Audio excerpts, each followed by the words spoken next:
ahora la diferencia es que va a ser la función generadora de momento de saltos tipo Bernoulli, porque esa es como la gran diferencia. En este caso lo que nosotros vemos es que el TASEP a tiempo discreto va a tener una forma de saltos tipo Bernoulli, ¿sí? A diferencia del caso continuo que tenía saltos de tipo procesos de Poisson de tasa 1. Bien, ¿cuál es el problema? Es que se conocen fórmulas determinantales para estas probabilidades de transición, pero no hay una demostración directa sobre si satisfacen o no la ecuación de Chapman-Kolmogorov, que sería el análogo de Kolmogorov en el caso discreto, y la herramienta clave para poder ver si se tiene o no esta igualdad es que primero podemos tener propiedades de recurrencia de G. Si se fijan por cómo está definido G, directamente es empezar a hacer manipulaciones algebraicas con la integral y uno llega a un par de recurrencias que son bastante útiles y después hacer que estas propiedades de recurrencia permitan comprobar la ecuación de Chapman-Kolmogorov directamente. Ahora, ¿cuáles son las dificultades? En primer lugar es que la demostración en el caso continuo, que es la que les mencioné hace un ratito, tiene una falla en su aplicación en el caso discreto, falla que estamos intentando buscar, digamos, está en proceso. Y la idea es que una vez que encontremos esa falla, intentemos suplir o parchar de alguna manera esta falla para poder hacer una demostración similar en el caso discreto como en el caso continuo. Y obviamente, una vez teniendo esta demostración, se podría aplicar a otro tipo de actualización como los tipos de actualización paralelos.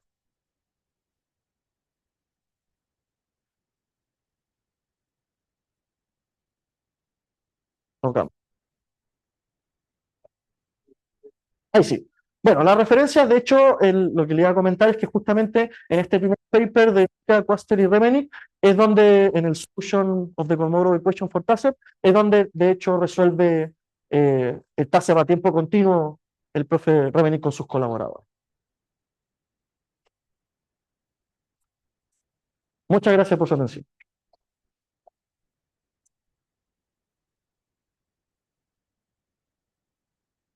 Agradecemos a Sebastián por su presentación, estuvo súper buena, y abrimos el espacio ahora para preguntas.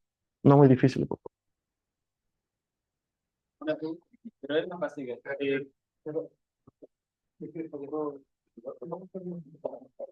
Hola, buenas. Mi pregunta es, ¿qué significan las siglas de TASEP? Las siglas de TASEP, bueno, no me puedo volver, pero es Totally Asymmetric Simple Exclusion Process, o proceso de exclusión simple, totalmente asimétrico en español. Gracias. Tengo dos dudas. Y una, ¿qué significa determinante? Que se puede escribir en forma determinante. Eso sí que. ¿Y qué significa la L en el teorema de Krugman? El generador asociado a TASEP. Generadora. El generador es aquello con el cual yo puedo describir el proceso de manera formal. Yo me define la función y define su generador para poder definir el proceso. Es como Como la el tabla. proceso teórico. ¿Y cómo se eh, cuál es el espacio de partida, el de llegada de ese experimento? Son los cilindros. ¿Es como topológico? ¿O a qué te refieres con los cilindros? Sí, la verdad es que no recuerdo mucho detalle, pero sí. Más o menos. ¿Y qué significa este Ay, no puedo teorema? cambiarlo. Ah, ¿Qué sí. significa ¿Te puedo volver al teorema? que entendí como la utilidad de los procesos TASEP, pero Ujú. no entiendo cuál es la utilidad del teorema. Ya. Em, Primero, lo que nosotros queremos es intentar dar una vuelta a la demostración asociada a las probabilidades de transición. ¿Por qué? Porque la probabilidad de transición tiene demostraciones asociadas, pero con cosas más complicadas. Trabajar en espacios un poco más complejos, trabajar con argumentos asociados a estas funciones, por ejemplo, a estas funciones phi, con cosas con ortogonalidad, y lo que nosotros queremos es darle una vuelta a esa demostración y hacerlo de manera directa, es decir, solamente usando propiedades del determinante. Y es ahí donde sale este famoso teorema. Lo que hace, de hecho, el profe es hacer cosas directas con determinantes para poder ver que estas probabilidades de transición que se describen a través de un proceso determinantal satisfacen esta ecuación de Kolmogorov que le da como el sustento teórico detrás de todas estas cosas. Entonces lo que nosotros queremos hacer es el símil, pero en el caso discreto. Entonces la idea es como tener, o sea, la idea del teorema es como un paso intermedio para no Ujú, pasar por estructuras tan complejas. Eso es lo que se quiere hacer. ujú. Ya, bacán. Gracias.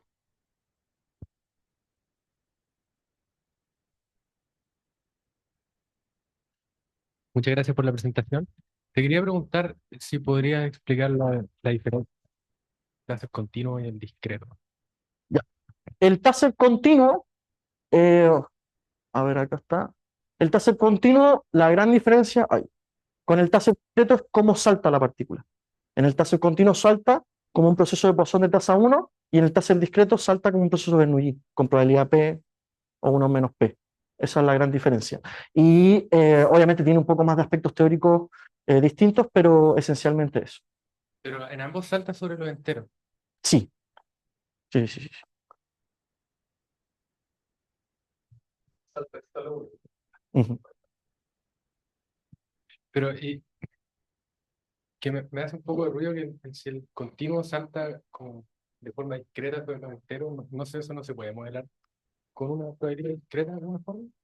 O sea, eventualmente se puede modelar, pero el taser a tiempo continuo satisface relaciones con T mayor o igual que cero. El taser a tiempo discreto es con T igual 1, 2, 3, 4. Esa es como la diferencia. La diferencia en el continuo discreto que tiene que ver con el tiempo, no con Pero al final el... se mueven de forma Claro, discreta igual. claro, eventualmente sí, pero ese es como el pequeño matiz. Gracias.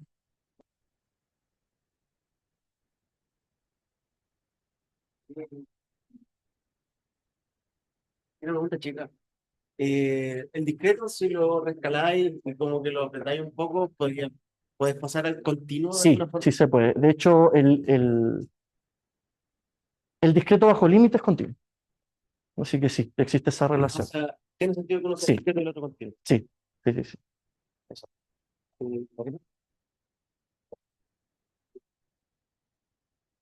Bueno, agradecemos a Sebastián por su presentación nuevamente.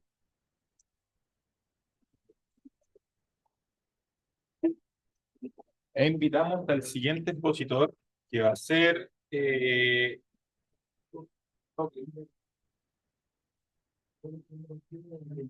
Vicente Sandoval.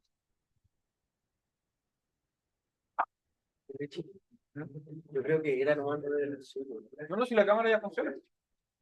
no, sí, pero por si se cae de nuevo, Ah, ya. revisemos como la presentación en vivo más que ir a arreglar ahí.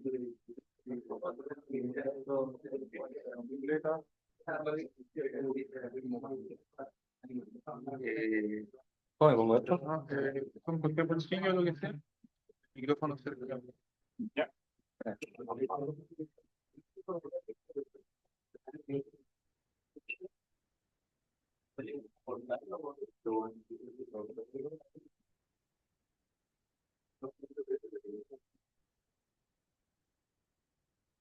Me confío que lo puse bien.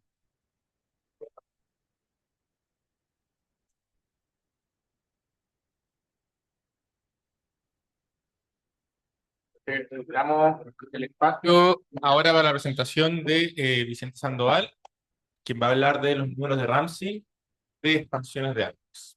Adelante. Buenas, yo soy Vicente Sandoval, estoy bajo mi profesor guía Matías Pavesigne y nosotros estamos trabajando el tema de números de Ramsey y expansiones de árbol.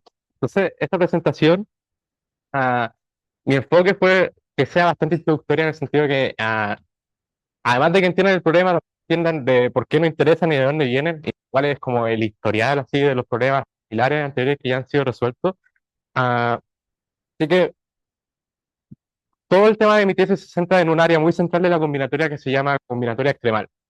Y la combinatoria extremal son preguntas del tipo, yo tengo un objeto discreto o un objeto combinatorial que cumple ciertas restricciones. Y la pregunta es qué tan grande o qué tan chico puede ser ese objeto. Aquí les puse unas preguntas de ejemplos como para hacer esta idea mucho más concreta. Ah, por ejemplo, la primera es como, ¿cuál es el tamaño máximo que puede tener una anticadena con respecto a la inclusión? A un conjunto de conjuntos que no se contengan ni al uno ni al otro, que vivan acá. Ese es un objeto finito. La otra pregunta es, ¿cuál es el máximo número de aristas que puede tener un grafo de n vértices sin contener triángulos? ¿Ya? Porque claramente un grafo vacío no tiene triángulo y un grafo en n vértices con toda la arista tiene triángulo. Entonces, en algún momento, a medida que yo voy añadiendo aristas, un triángulo se vuelve inevitable. La tercera pregunta, que posiblemente les parezca similar a una presentación que se dio antes, es si es cierto que para toda partición finita de este conjunto, al menos una de sus partes contiene una suma, es decir, un trío que cumple estas características. Y la cuarta pregunta, que vamos a ver con más detalle, que nos va a invitar a definir los números de Ramsey, es cuántas personas pueden ser invitadas a una fiesta de manera que entre cada 3 personas, bueno, si yo tengo 3 personas, una ahí, ahí. En mi fiesta yo veo cualquier trío de personas y yo aquí puedo encontrar a 2 que se conocen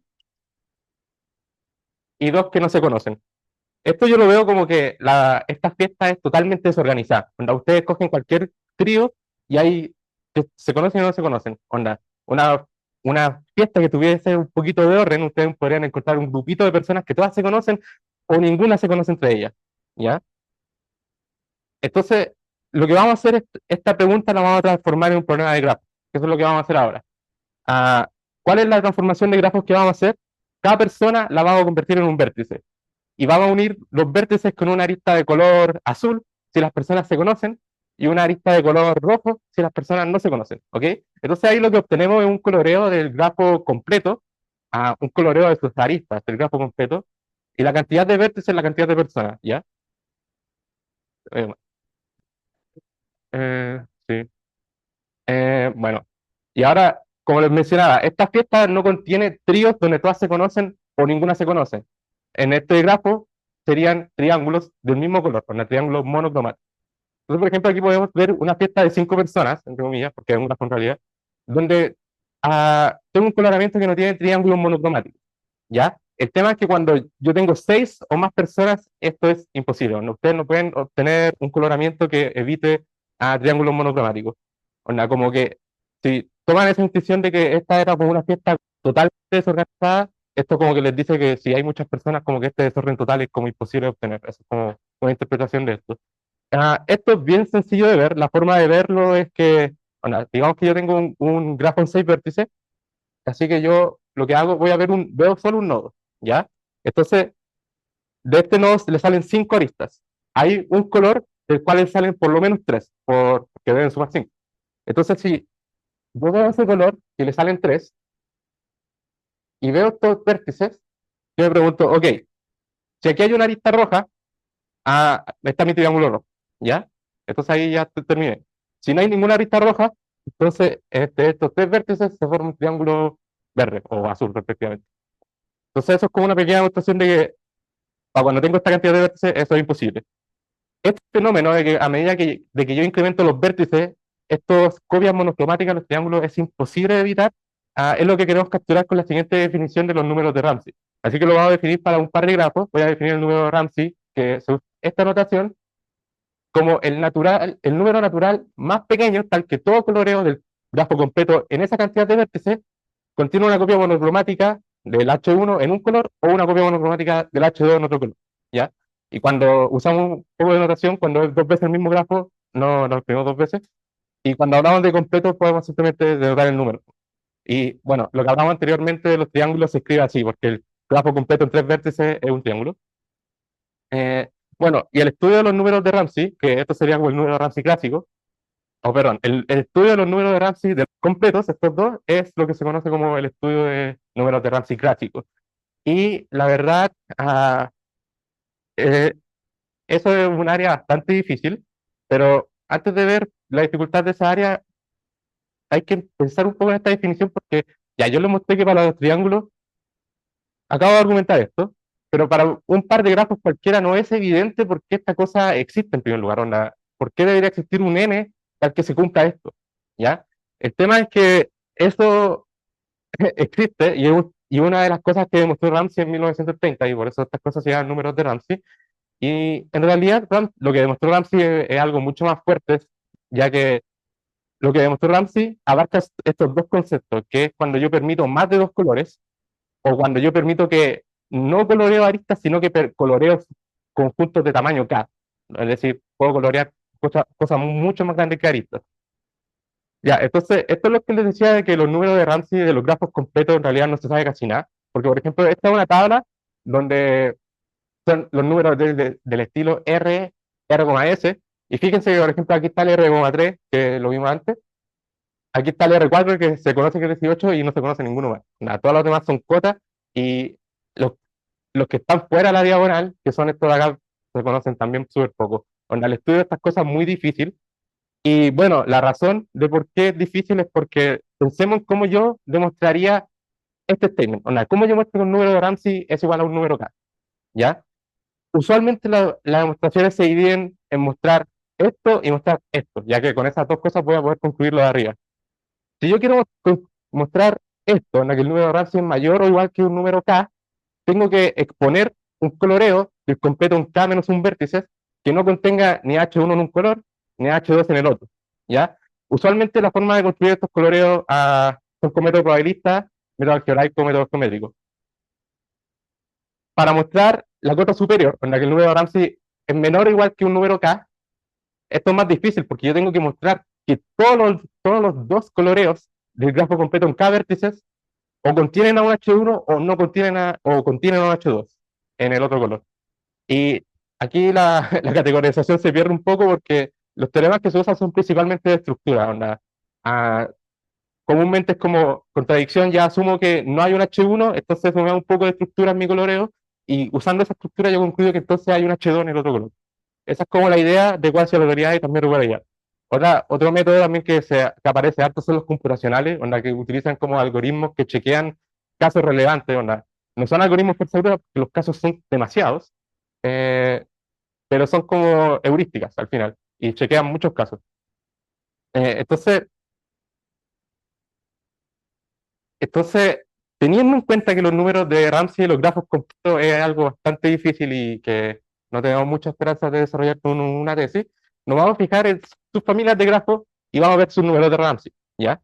Entonces vamos a empezar viendo los números Ramsey y los árboles, ¿ya? Entonces aquí tenemos una cota inferior del número Ramsey del árbol, que es bastante sencilla de obtener, y para hablar de ella necesitamos hablar de las clases de bipartición de un árbol.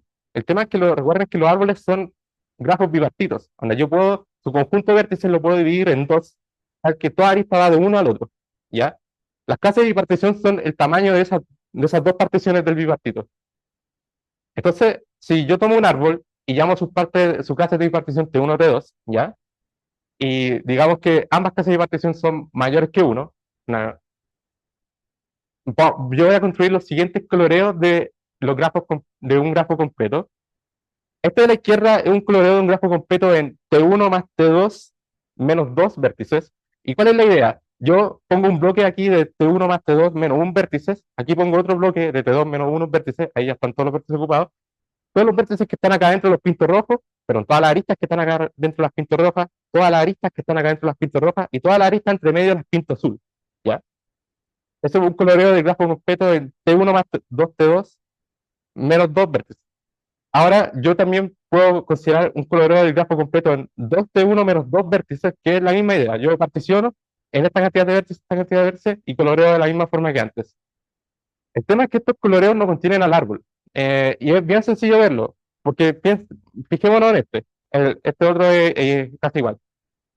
No vamos a encontrar nunca un árbol rojo, porque fíjense que para un árbol rojo está contenido acá a la izquierda o está contenido acá a la derecha, porque un árbol es conexo y esta estructura es disconexa. Aquí, bueno, en ninguna de las dos hay suficientes vértices, porque para el árbol utiliza T1 más T2 vértices, porque recuerden que A y B son partición del árbol, de los cantidades de vértices. Entonces, aquí no cabe, eso es el tema. ¿Y por qué no hay un árbol en color azul? La razón de por qué no hay un árbol en color azul es porque si yo tengo un árbol aquí dibujado, entonces tengo el árbol dibujado bipartito, y fíjense que por definición de clase de bipartición, yo tengo que poner T2 vértices en algún lado, o a la izquierda o a la derecha, ¿ya? Si lo pongo a la izquierda, aquí me cabe, porque puede ser que esto sea más grande que T2. Si lo pongo T2 aquí a la izquierda, tendría que poner T1 a la derecha, y no me cabe, porque T1 es más grande que T2 menos 1. Ahora, si yo pongo T2 a la derecha, tampoco me cabe, porque T2 es más grande que T2 menos 1. Así que tampoco cabe por tema de tamaño. Entonces, tener estas cotas implica esta cota sobre los números de Ramsey. Y fíjense que todo este desarrollo fue con el T2 estrictamente mayor que 1. el caso en que el T2 es igual a 1 es cuando el árbol es una estrella, una clase de bipartición solo tiene un vértice y todos los demás vértices están en la otra clase de bipartición. Ese caso, cuando el árbol es una estrella, ya está como determinado por ese 9 de Ramsey y no se adecua a esta cota, como que se sale un poco como por 2 unidades más o menos. Y bueno, el tema es que, aparte, exceptuando las estrellas, todos los árboles cumplen esta cota. Entonces, en 1964, Bohr, motivado por esto, definió este número que es esta misma cota de acá y dijo, bueno, para todos los árboles que no son estrellas, este es un 9 de Ramsey. ¿Ya? El tema es que Bohr está bastante equivocado porque hay varios árboles, ah, como algunas doble estrellas que son como unos árboles así, como que son estrellas, pero los nodos centrales se unen. Estos árboles, algunos de estos, ah, refutan esta conjetura, pero el tema es que si uno acota el grado del árbol, la conjetura es cierta. Esto fue demostrado de forma aproximada en 2002 por Axel Lukas-Stigner, que estoy viendo aquí, y recientemente en 2025, en una publicación que está por publicarse, Montgomery, Pavesigne y Yan mostraron que era cierta. Para todo grado acotado, el número de Ramsey coincide con el número de Bohr. Bueno, entonces ahí podemos ver que el estudio de los números de Ramsey de los árboles está bien entendido. Así que ahora lo que vamos a hacer, vamos a generalizar el concepto de los grafos y vamos a empezar a hablar de hipergrafos. ¿Ya? Los hipergrafos, la definición más general de hipergrafo es que yo tengo un conjunto de vértices y tengo un conjunto de aristas, donde el conjunto de aristas simplemente subconjunto. ¿Ya? Esta definición también se le suele llamar set system o sistema conjunto porque son puros conjuntos nomás. Y el tema es que esta definición es muy general, así que nosotros vamos como, en el espíritu grafista, vamos a tomar como una generalización que es menos potente que esta de acá arriba, que son los hipergrafos K uniformes. Que yo tengo un conjunto de vértices y las aristas ahora todas tienen tamaño K, no son subconjuntos de tamaño K. Entonces los grafos usuales son hipergrafos dos uniformes en esta definición. Y bueno, una forma bien común de dibujar estos hipergrafos es poner los vértices como nodos, y en vez de unir los vértices como lo hacíamos en grafos, marcamos los subconjuntos, que serían las aristas. Por ejemplo, estos de acá a la izquierda son todos hipergrafos 4 uniformes, donde las aristas todas tienen tamaño 4. Y este de acá a la derecha es un hipergrafo 3 uniforme. Fíjense que esto es bien interesante porque tiene los 4 vértices y es completo, ¿no? Están todas las aristas posibles. ¿Ya? Entonces, si nos fijamos en hipergrafos, que es una generalización de grafos, uno espera que las cosas se vuelvan más difíciles. Pero, ¿qué tan difíciles pueden ser? Ah, el tema es que esto es un poco difícil cuantificarlo y lo vamos a ver un poco después. Pero antes de ver eso, vamos a generalizar los números de Ramsey para hipergrafos y la generalización es súper directa. Onda, es la misma definición que antes, pero en vez de colorear completos de dos uniformes, ahora voy a colorear completos K uniforme, ¿ya? Entonces es la misma definición más o menos. No, es una generalización bastante directa la del número de Ramsey, ¿ya? Entonces ahora les quería hablar de la dificultad, onda, ¿qué tan difícil se vuelve el tema de los hipergrafos? Y bueno, hay varios puntos que podemos notar como para justificar, si bien onda, uno espera que sean más difíciles, hay como respuestas un poco incompletas de por qué tan difíciles son. Por ejemplo, en un grafo normal definir que tiene un macho imperfecto de eso está en P, y eso implica que estas cosas, un grafo con un macho imperfecto tiene una buena caracterización. En hipergrafos esto es un problema NP completo, y eso implica que las caracterizaciones buenas que están en grafos de macho imperfecto no van a estar para hipergrafos uniformes. Ah, también tenemos este problema que es muy similar al problema 3 que dio al principio, de que cuántas aristas máximas voy a tener un triángulo voy a tener un grafo en n vértices para que no contenga triángulo. Bueno, ahora la misma pregunta, pero para el K4. Onda, ¿cuántas aristas puede tener un grafo en n vértices que no contiene el K4? Bueno, esa pregunta está determinada, que este número alrededor de aristas es un valor asintótico, y la pregunta de equivalente para hipergrafo, donde cambiamos el K4 por el K4 3 uniforme, no se sabe, ya como abierta como 80 años. Y bueno, todas estas dos preguntas y la del principio con la de los triángulos, tienen que ver con un área también de la combinatoria extremal que se llama los números de Turán. Y esa para hipergrafos, esa se ha estudiado harto para hipergrafos. A ver, y, y bueno, como pueden ver aquí, no se ha determinado completamente la cosa. ¿Sí? Ya. Y fíjense que entre las brechas también, entre las cotas, perdón, de los números de Ramsey también hay una gran diferencia. Aquí hay como, tenemos exponencial y exponencial arriba, exponencial abajo, doble exponencial arriba. Entonces es no se conoce muy poco, ¿ya? Entonces, lo que vamos a hacer, vamos a estudiar árboles, porque no queremos estudiarlos completos porque ya son bastante difíciles. Vamos a concentrar en árboles. ¿Cómo definir un árbol en hipergrafo no directo? Hay varias formas de definirlo. Nos vamos a centrar en una definición que se llama árboles sueltos. Los árboles sueltos, yo voy a decir que un hipergrafo es un árbol suelto si yo lo puedo formar de la siguiente forma. Onda, yo ordeno su arista y este orden cumple lo siguiente. Cada vez que yo agrego una nueva arista, estoy usando un vértice de los ya usados y agrego tres nuevos vértices. O bueno, cada menos un nuevo vértice dado que el grafo es uniforme. Entonces, por ejemplo, aquí pueden ver un proceso de formación de un árbol suelto. Fíjense que cada vez uso un nodo viejo y agrego tres nuevos, porque es un grafo cuadro uniforme. Y otra forma de definir hipergrafos a partir de grafos es lo que llamamos expansiones. Esto es una idea bastante natural y es que uno toma un grafo y le añade vértices a cada arista y ahí se va formando como nuestra arista más grande. Aquí vemos una expansión de un ciclo de tamaño 7 y lo que hacemos es que a cada arista le agregamos dos vértices.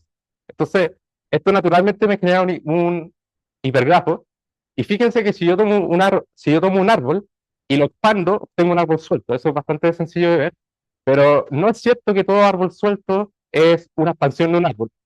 Por ejemplo, esta cosa es un árbol suelto y no es una expansión de un árbol. Eh, ya. Entonces ahora quiero hablar un poco de qué es lo que queremos lograr en la tesis. Lo que queremos lograr principalmente es dar una cota superior para el número de Ramsey de las expansiones de árbol. Porque bueno, ya vimos que los completos eran muy difíciles, entonces nos centramos en árbol y nosotros nos vamos a centrar en una subclase de los árboles sueltos, que son los árboles expandidos. Entonces nosotros queremos dar una cota superior para, para este número y nosotros creemos o conjeturamos que vamos a poder obtener esta cantidad. Y les quiero explicar muy por encima por qué lo creemos. Y bueno, la razón principalmente es que fue determinado de forma asintótica en 2008 que el número de Ramsey de un ciclo expandido, que sería como este ciclo, asintóticamente toma este valor. Y también se ha demostrado que la igualdad para casos para tres uniformes. Y la demostración ah, del número Ramsey de los ciclos bastante interesante. Una herramienta que se llama el teorema de Smedley, y eso lo que hace es que un grafo con muchas aristas se logra caracterizar con lo que llamamos un grafo reducido, ¿ya? Ah, ¿Cuál es la idea de la demostración de, ah, de los ciclos? Es que en este grafo reducido ellos encuentran lo que llaman un matching de diamante en una componente conexa. Un matching de diamante es un matching en donde en vez de aristas son estas estructuras, que tienen como una forma de diamante. Y usando esa estructura de diamante, ellos logran construir un ciclo muy largo, que es como recorriendo cada diamante muchas veces y conectándolos entre ellos. La forma en que lo conectan es dado que esto está en una componente conexa. ¿Ya? Esa es como la idea de la demostración. Ahora, previamente en trabajos de los números Ramsey de árboles, se ha usado también el teorema rural de Smedley, y la forma en que ellos hacen el encaje de los árboles es que, ok, toman el árbol y lo dividen en muchos árboles pequeñitos, ¿ya? Entonces, esto es para grafos normales. Entonces, ya encajan una parte del árbol y ahora quieren encajar la siguiente, que es la parte azul. Pero, por ejemplo, los árboles pueden ser muy desbalanceados. Así que, posiblemente, si, si yo si yo quiero encajar la siguiente parte azul, debería encajarla como está acá, de izquierda a derecha, para que todo quede acá. La forma en que hacen esto es usando una estructura auxiliar que encuentran en la componente conexa, que es un ciclo impar, porque el ciclo impar les permite obtener un camino de la paridad que desean, porque si quieren un camino impar, recorren así, si quieren un camino par, recorren así. El tema es que eso les permite como encajar de forma balanceada los árboles, y nosotros creemos que esto lo vamos a poder hacer para expansiones de árboles usando esta estructura, sin necesidad de una estructura adicional, porque como que ya esta estructura nos permite hacer la rotación de los árboles que se usa acá en esta estructura. Entonces, inspirados por estas dos demostraciones, nosotros configuramos este valor y eso es como lo que estamos tratando de demostrar en la tesis. Así que estas son las referencias y por su atención, muchas gracias.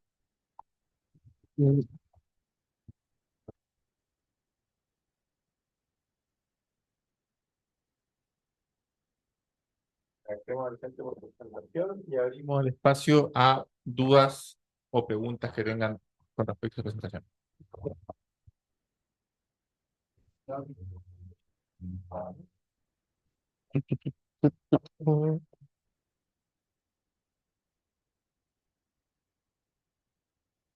Pregunta. Quería saber si el caso de grafos normales de toda la vida puede ser un árbol. Un hecho cíclico, se está igual con los vértices de la arista. ¿Tienen cosas así con los grafos para los árboles que estáis viendo tú? ¿Cómo puedes repetir la pregunta? No escuché bien. No me acuerdo de la fórmula, pero ser árbol era que con la cuestión de los vértices, conexo minimal, o que haya un camino único entre dos pares de vértices. Cosas así se tienen también para los árboles sueltos. Es que hay cosas que se tienen y cosas que no. Por ejemplo, a los árboles sueltos uno los puede caracterizar como las estructuras que son eh, sueltamente conexas, porque también el tema de qué es conexo en un hipergrafo no es claro. Entonces uno puede definir varios tipos de conexidad. Un tipo de conexidad es la por así decirlo. Entonces los hipergrafos se caracterizan porque son los grafos que son sueltamente conexos y no contienen unos ciclos que se llaman ciclos de Birch, porque aparte de que no es obvio cómo definir un árbol, tampoco es obvio cómo definir un ciclo, y definiciones de ciclo hay. Bueno, aquí vieron una definición de ciclo que era los ciclos sueltos, o que provienen de las expansiones, pero en realidad uno puede definir varios ciclos. No, lo único que cambia el tamaño es la intersección de las aristas, ¿ya?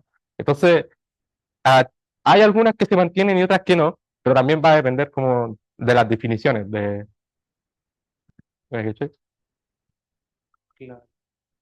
Pero para los árboles que son expansiones de árboles de verdad, ahí Mm, voy a decir más cosas. eh, digo así como más relevante de lo que dije anteriormente, que aplica para árboles sueltos en general, creo que no. No, no hay como algo que los caracterice más fuertemente. Y perfecto de lo que tú querías hacer de la gota de Ramsey, ¿qué tan distintos son esos dos mundos de árboles sueltos y los que son ¿Cómo? expansiones? ¿Qué tan distintos son los dos Ah, mundos ya. que no son todos expansiones? Es que el brillo de los árboles sueltos es que nosotros confiamos que como todo árbol que proviene, o mejor dicho, todo grafo que proviene de expansión va a tener muchos vértices de grado uno.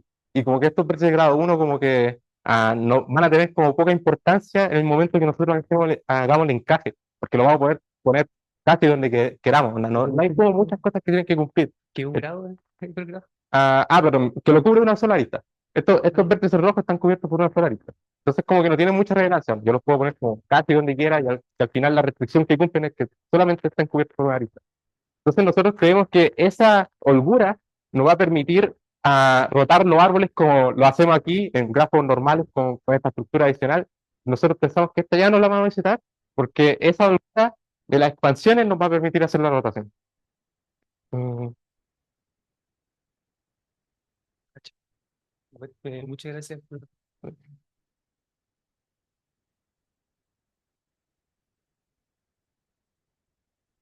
Gracias por la presentación. Tengo una duda cuando definís cómo es los árboles o en general como las cosas a través de la expansión que agregáis ahorita. No podéis en algún tipo de grafo, por ejemplo, en un árbol, no agregar vértices, sino que ver de qué forma podía armarte ese grafo en el grafo original. ¿A qué te refieres?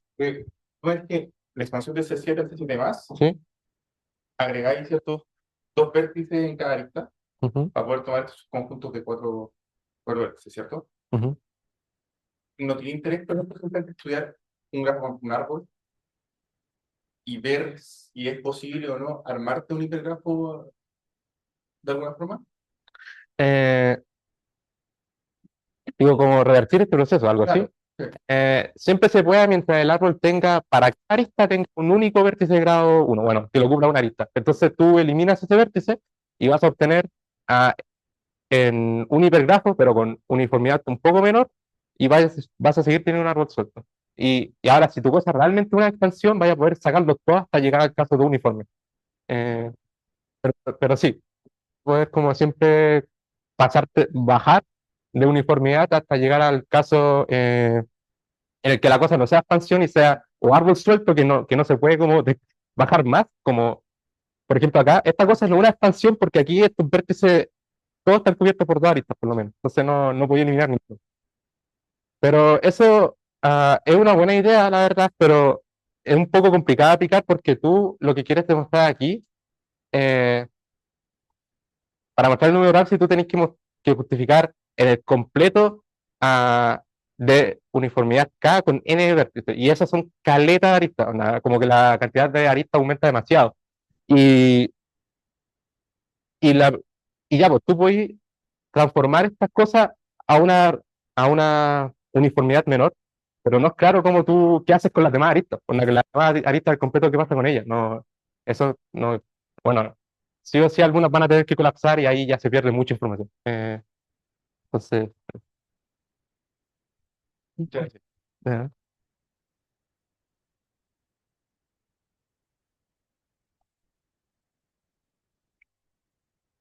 Muchas gracias por la presentación. eh, Una pregunta en el espíritu de lo que dijo Martín, o sea, lo que preguntó Martín.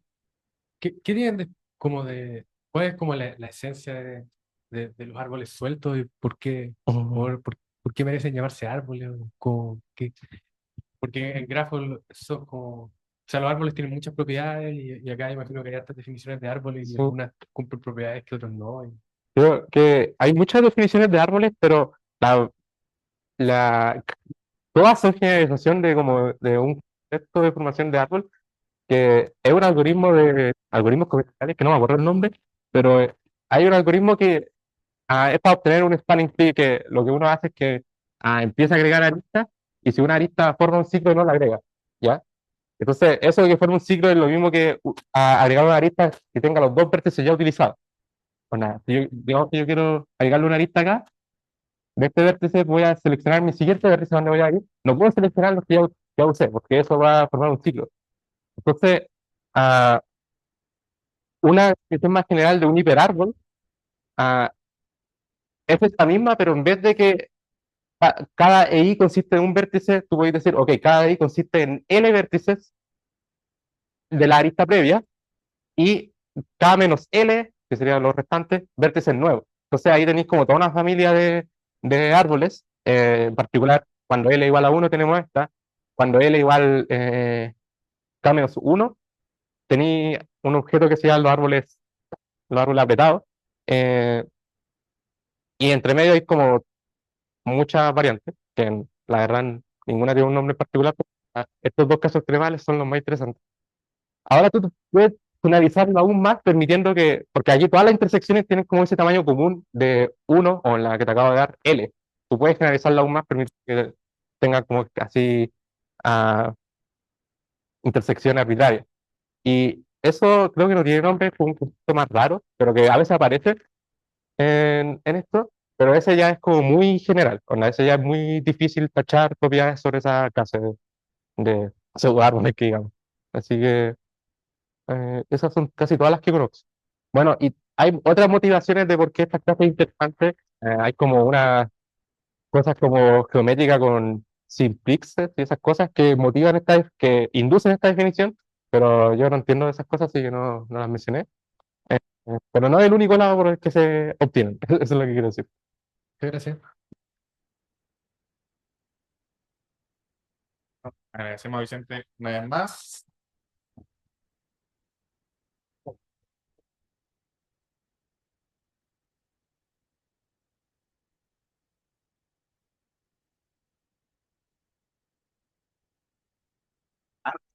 Bueno, trabajar en hiper.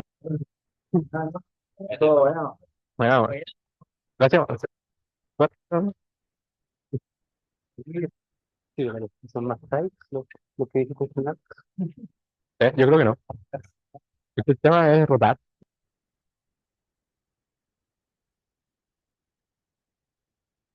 O sea, las weas tight se comportan media rara, weón.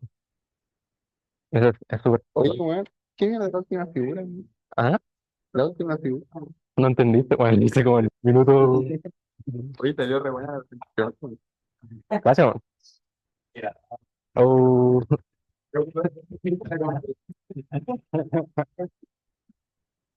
Bueno, excelente. Pones esto en el bolsillo y esta cuestión se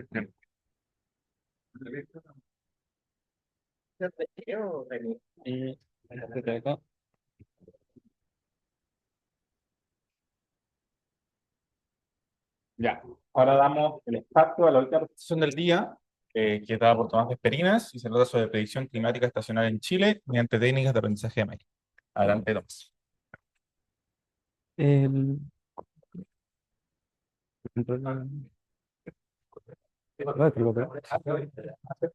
Ah, acá está.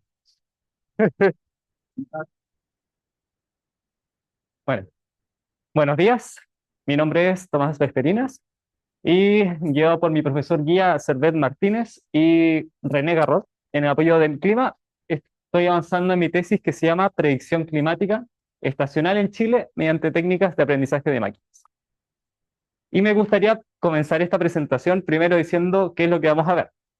Vamos a ver primero el contexto, donde vamos a hablar de Chile, qué es el estado del arte en predicción climática. Vamos a ver cuál es la metodología que estamos siguiendo para poder realizar estas predicciones y una conclusión que va a ser cuáles son los pasos futuros con esta tesis. Primero, comencemos con cuál es el estado del arte de la predicción climática hoy en día. Y el gran problema que tenemos que conocer todos es que el clima es muy difícil de predecir. Y eso se resume bastante bien en esta frase de Edward Norton Lawrence, que es un pionero en la teoría del caos, que dice: el aleteo de una mariposa en Brasil provoca un tornado en Texas. Y a ese nivel es sensible las ecuaciones que modelan el clima para poder predecir cuál va a ser el pronóstico de mañana o en 7 días más. Más o menos para contexto, no podemos predecir correctamente el clima a 2 semanas. A ese nivel de caos es. Y para realizar estas predicciones, en general tenemos dos sistemas. Uno es el sistema dinámico, que consiste en resolver ecuaciones y que se basa principalmente en las condiciones iniciales y de qué tan buenas son. Y tenemos un modelo estadístico, que consiste en ajustar los parámetros de un cierto modelo para poder realizar predicciones. Por supuesto, a corto plazo el modelo dinámico es muy bueno, es muy preciso, pero por el caos después explota. Sin embargo, el modelo estadístico no es tan preciso, pero sirve más o menos para predicciones a mediano plazo. Entonces nos centraremos aquí, en un modelo estadístico. Ahora, hay un gran problema. Primero, esto se basa principalmente en información histórica. Y la información histórica que tenemos de clima viene desde más o menos 1900 en adelante. Tenemos menos de 125 años para predecir. Y el otro problema es que depende mucho de la información y de la resolución de donde hacemos las mediciones. Entonces, es mucha data, pero a la vez tenemos muy pocos años. ¿Cómo resolverlo? Bueno, hace poco, en 2019, surgió una idea innovadora que consiste en una metodología en, primero, a varias instancias de, por ejemplo, precipitaciones o de la variable que se quiera predecir, se realiza un proceso de clustering que consiste en poder resumir todo esto en ciertos perfiles característicos. Por ejemplo, un clima seco o un clima lluvioso. Y estos mismos son los que vamos a usar a modo de querer predecir en base a ciertas variables climáticas. Por ejemplo, cuánto llovió ayer, cuál es la temperatura de antes de ayer, etc. Ahora sí vamos de lleno a cómo es el clima. Y esto va a ser más cualitativo que numérico, así que perdónenme. Este es el clima global. Recordemos que en la zona tropical es más o menos desértico, muy caluroso. En la zona templada, que está aquí, está, por ejemplo, Chile central. Y en la zona austral, que es de más lluvias, más frío, está Chile sur. En general en Chile tenemos todos los tipos de clima, para ser breves. Y un gran factor que a veces no se toma en cuenta es que hay ciertos vientos que modelan cómo se mueven estas masas de agua para poder realizar precipitaciones. Aquí en el cinturón de la Tierra tenemos vientos que tienden a ir hacia el oeste. En cambio, aquí más abajo tenemos los vientos del oeste que van hacia el este. Y por último, en los anillos polares tenemos ciertos vientos que suben hacia la Tierra. Entonces es un fenómeno más o menos complejo, pero esto nos da indicios de dónde podrían provenir las masas de agua que llegan a Chile. Y ciertamente el principal influyente del clima en Chile es el anticiclón del Pacífico, que probablemente hayan escuchado como el sistema frontal. El sistema frontal consiste de una masa de aires y nubes que giran antihorariamente y que suele acercarse o alejarse de Chile. Y eso puede atraer aguas, humedad, que proviene del Océano Pacífico que se condensa en Chile.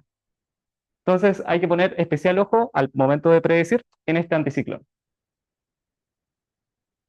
Ahora, la verdad es que Chile tiene un proceso muy complejo para poder predecir.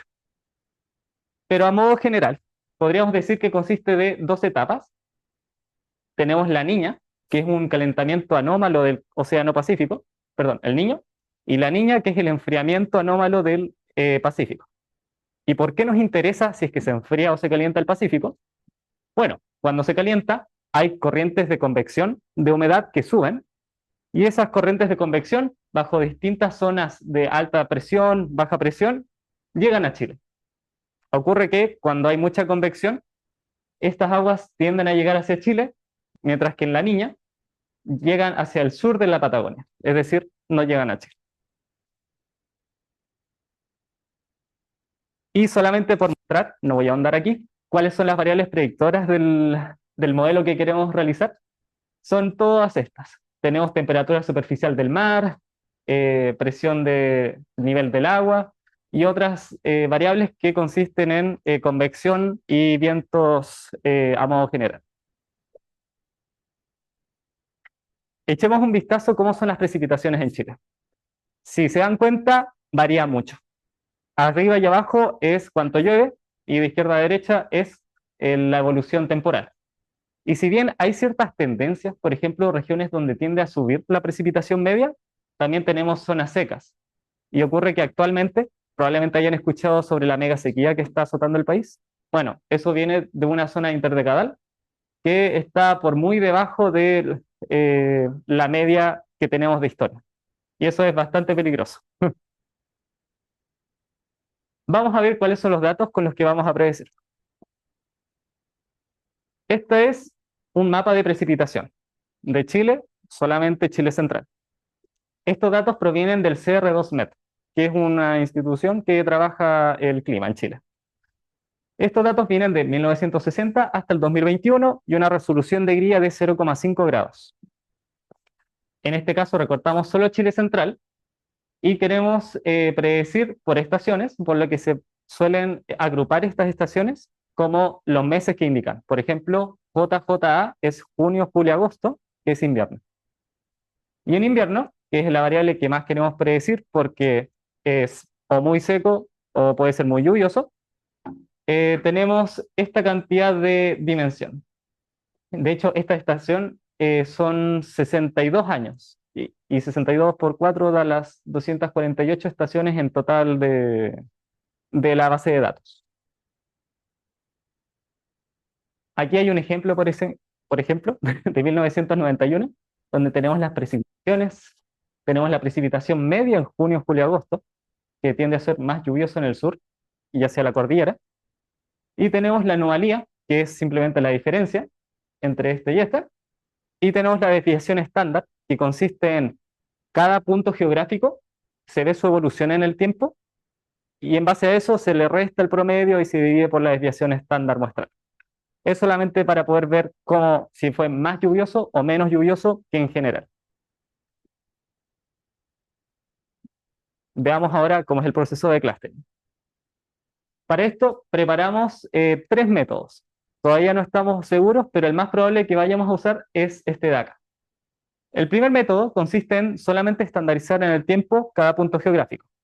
Y eso tiene la ventaja de poder distinguir entre este y oeste. Eso da lugar a un mapa 2D por estación y año. Pero necesitamos una matriz de este tipo, donde tenemos una coordenada espacial y una coordenada temporal hacia abajo, para poder correr los algoritmos. Por lo tanto, esta grilla 2D se concatena cada una de ellas, cada una de las longitudes, para obtener, en vez de un mapa 2D, una sola fila. Y así en general con las demás.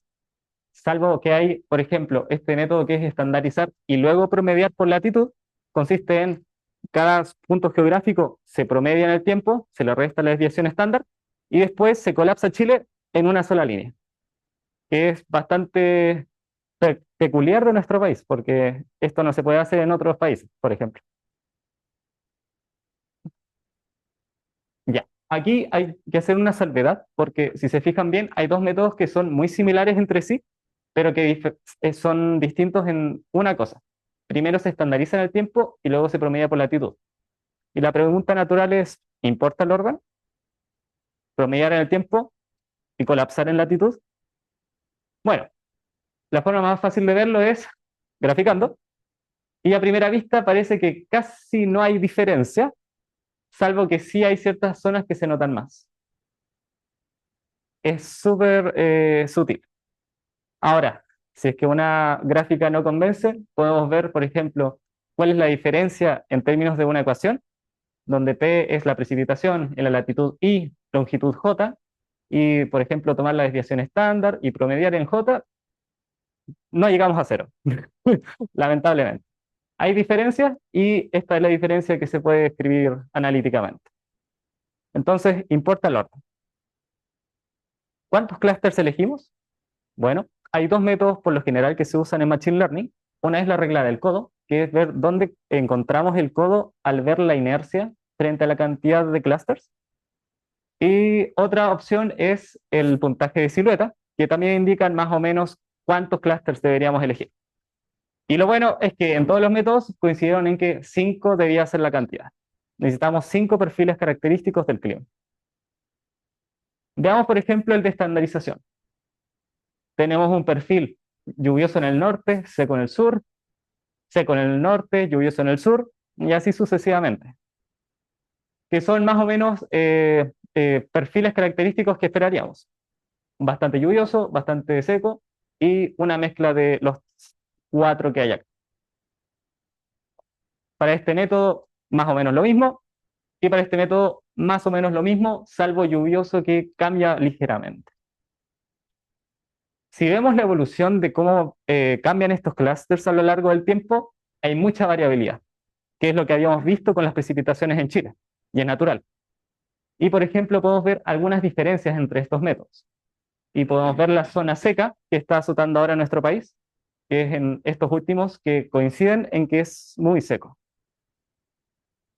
Y si vemos alguna diferencia, por ejemplo en 2005, donde el método de solamente estandarizar pronosticó muy lluvioso en el norte y seco en el sur, frente a los otros dos, pareciera que este tiene más razón, si se fijan. Parece un norte lluvioso y un sur seco. Y esto ocurre porque al colapsar la latitud, las zonas donde habían harto rango de variabilidad, más o menos se sobrelapan y en vez de comparar los dos por ancho, se compara solamente por punto. Esa es la principal diferencia entre los métodos y por lo tanto vamos a usar este método de estandarización para realizar los clústeres. Por último, realizamos un árbol de decisión para ver cómo clasificar estos perfiles y consiste en más o menos señalar una ciudad y ver, llovió mucho, llovió poco, siguiente paso. En este caso llovió poco. Si llovió mucho, fue un sur seco y un norte lluvioso, y en caso contrario caímos en otro perfil. No es nada especial esto. Ahora, ¿cómo sabemos si es que estos clústeres tienen sentido, si no es una invención? Bueno, veamos primero las componentes principales de las precipitaciones. Más o menos con dos podemos predecir más o menos la varianza de 86,84%, que es bastante bueno. Y si lo graficamos, los clústeres tienen sentido visualmente, están separados. Y por ejemplo, si vemos qué representa cada uno, el primero es muy lluvioso, muy seco, y el otro es muy lluvioso en el norte, muy seco en el sur, o viceversa. Así que también tiene sentido por ese lado. Si vemos la matriz markoviana, que consiste en cómo pasamos de un clúster a otro tipo, notamos algunas cosas interesantes. Por ejemplo, después de un año muy lluvioso y seco en el sur, suele pasar a un estado seco. Y lo mismo ocurre cuando vamos de un año lluvioso, también solemos pasar a un año bastante seco. Cosas que uno esperaría del clima. Ahora, la distribución de equilibrio considerando este proceso como un proceso markoviano, eh, lo modelamos mediante una matriz de transición, que es un estado empírico de cómo pasa de uno al otro, y lo comparamos con la solución analítica para ver si se puede modelar más o menos de esta forma. Y resulta que sí, en todas las estaciones, más o menos es muy poca la diferencia. Y ya a modo de conclusión, podemos decir que nos falta solamente realizar el flujo para las variables predictoras, que es para realizar los algoritmos de hacia qué clusters predecir, implementar los algoritmos, por supuesto, evaluarlos y por último realizar la interpretabilidad de si tienen sentido sus predicciones. Y aquí están las bibliografías en las que basé la tesis y sí. Bueno, muchas gracias.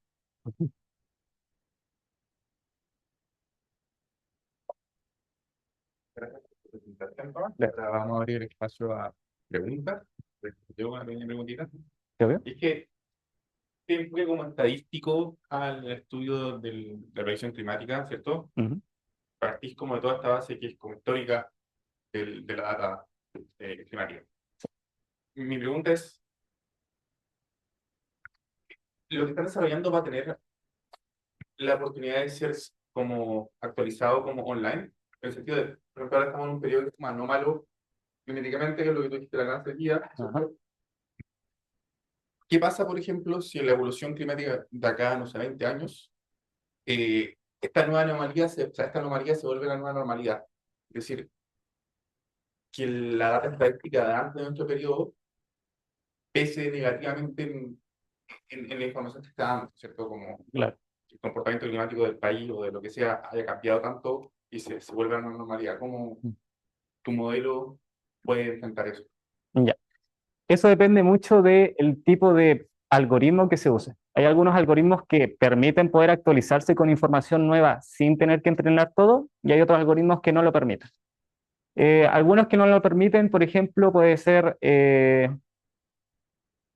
Random Forest, si no me equivoco. Random Forest necesita entrenar nuevamente sobre todos los parámetros según llega la información. Pero hay otros que pueden basarse en la misma información, por ejemplo, redes neuronales, que es un ejemplo muy típico. Esos podrían, por ejemplo, ir acumulando la información rápidamente sin tener que entrenar todo y estar al día con las predicciones que se quieran hacer. Ya. Hola, gracias por tu presentación. Oye, ¿puedes poner la primera diapositiva? No. Yo te digo, era como la 3 o 4. No, No, no, no en eso. es que habían dos formas de predecir el clima. Era el modelo dinámico ese. El Ya. modelo dinámico dijiste que fallaba, pero mi duda es falla porque computacionalmente es muy difícil de estudiar o porque la ecuación no es suficientemente precisa o por otras razones. ¿Por qué falla el modelo dinámico? Ya.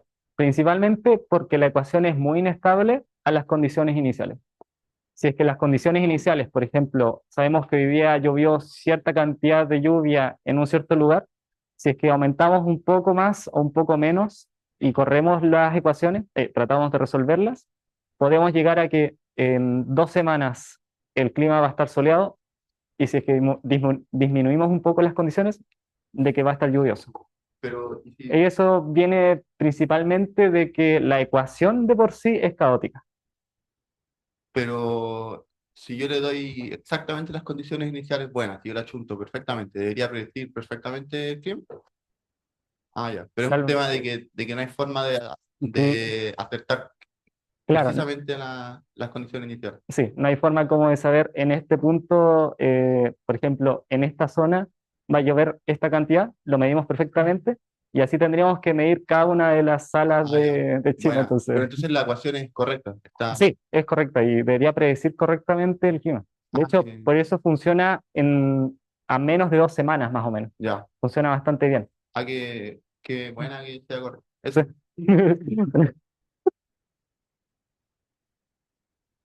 Eh, respecto, en ambos modelos, Ujú. ¿qué tan importante o respecto a lo primero que decía sobre la mariposa, como es una opción, por ejemplo, incorporar datos de los países vecinos, de todo el mundo, o Ya, incorporar más datos. claro. Eso depende altamente de cómo está influenciado el clima en el país.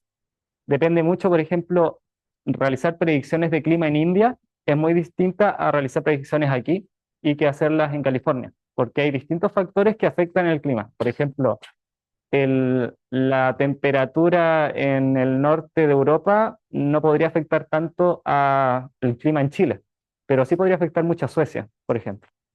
Entonces, depende mucho. Pero en general se trata de regiones como si fueran independientes. Claro, sí, depende mucho del país. Y por eso estamos tratando de aplicar un estudio muy similar a Chile. Gracias. Muchas gracias por la presentación.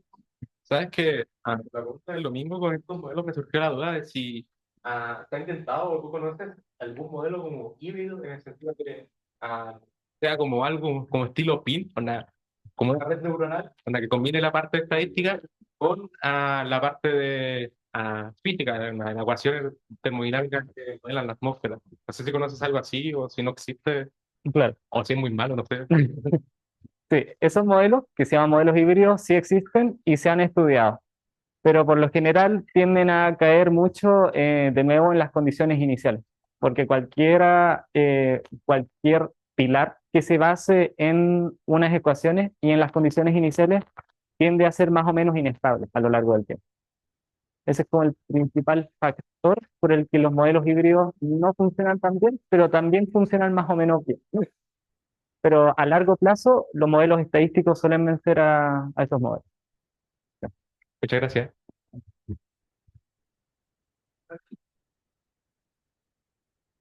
Eh, Hola. Hola. Sobre los datos que este modelo lo programaste tú o Sí, está todo programado así. usaste para Muy poco. Deben ser 2 minutos. Porque no quiero temporalmente información cuántos años ocupaste. la información es de 1960 hasta 2021. Son 80 años. No, 60, 20. Sí, son como 80 años, creo. 60. Ah, no, eran 60, perdón. Sí, de 60 a 22, sí. 60 años. Muy poco, porque es muy poca información y la agrupación que se hace es por trimestre, porque se quiere predecir una estación. Entonces son 3 meses cada año, que son 62 instancias. Lo, De las estaciones del año pueden ser el clima puede ser muy distinto, entonces actualmente con la estación que tú tienes. claro, sí. Ahí el gran problema, más que la cantidad de datos en el tiempo, porque son muy pocos, es la cantidad de datos de columnas que se tienen, porque cada una de las columnas es una latitud y una longitud. Entonces, ahí explota.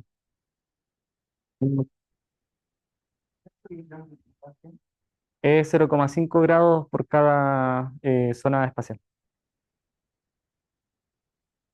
¿Hay algún entonces la salida de este modelo también va a ser de esa misma resolución, ¿cierto? La salida es que aquí se agrupó por trimestre. Entonces, toda esa grilla que estaba con cierta resolución se agrupó en una sola que en cada lugar. Sí, pues, sí, perdón, estaba pensando en la variable temporal. Sí, sigue siendo de 0,5 por 0,5 cada uno de los puntos y eso está agrupado por trimestre. Sí, vale. Sí, Ya, son varios puntos. claro, Creo que como detalle sí, la salida es una zona geográfica, por ejemplo. Un perfil que está, por ejemplo, algo así. ya, la idea Esa es entonces, para las precipitaciones, pero para los clusters, que es lo que se quiere predecir, son también mapas, claro, algo así. es como una de esas. Así. Claro, Ya. vemos el clima y en cuál de estos va a caer. Por ejemplo, este año va a ser, bueno, la estación de este año va a ser lluvioso o va a ser seco. Ya, y respecto de lo anterior, ¿cuál es la diferencia? ¿Son dos modelos distintos? ¿Con cuál la anterior? Porque dijiste que aquí la respuesta es prácticamente una clase, una clasificación. Sí, Y en correcto. la otra la respuesta dijiste que la salida iba a ser discretizada.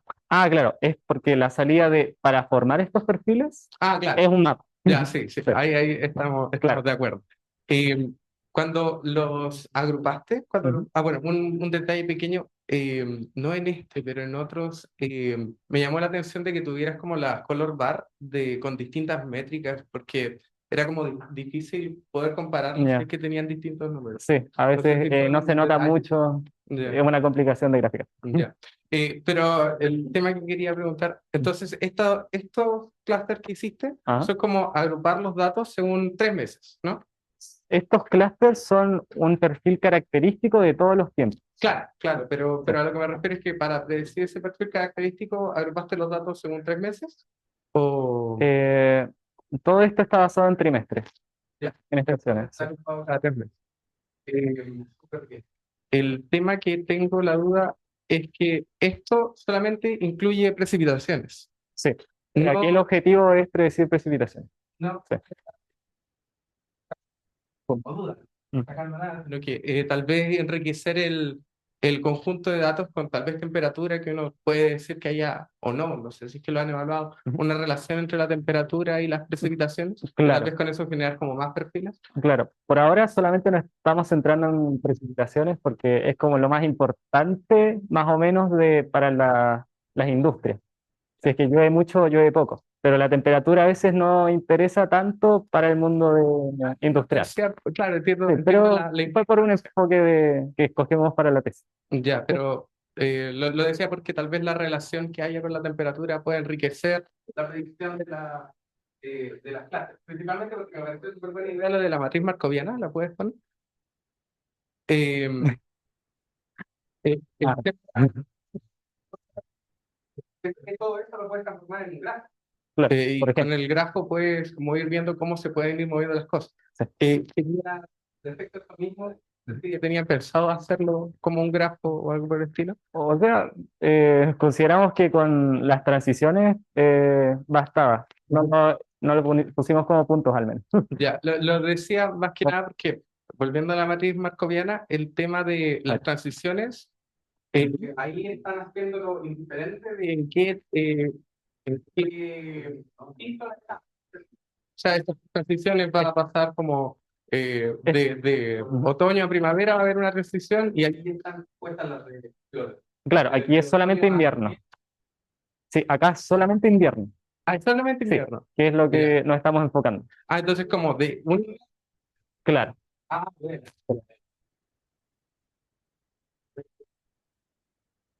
Sí, bacán, bacán. Por eso vamos a hacer- Vale, gracias. Gracias por las preguntas. Hola, ¿Sí? tengo una duda que quizás se escapa un poco, pero lo estaba discutiendo con mi compañero. Las cosas como los incendios y eso afectan el clima, ¿o no? Eso se escapan del modelo, me imagino. Los incendios, Sí, o solamente las consecuencias en las variables climáticas de los incendios. Por ejemplo, podría ser mayor convección o un aumento de temperatura en ciertas zonas, pero no exactamente como ocurrió un incendio en Antofagasta, entonces agarrar el no modelo. afecta tanto. Claro, no es directo. Entonces, lo de la mariposa, al final, como que no. O sea, sí en el sentido de que predecir el clima es muy difícil cuando no se tiene la información 100% precisa, Ya, sino que es más complejo. ya. Muchas gracias, muy interesante la presentación. Vale, entonces, Bueno, agradecemos nuevamente a Tomás eso. por su presentación. Ya agradecemos a todos y todas por venir a la novena sesión del Seminario de Magíster. Los esperamos la próxima semana. Y eso.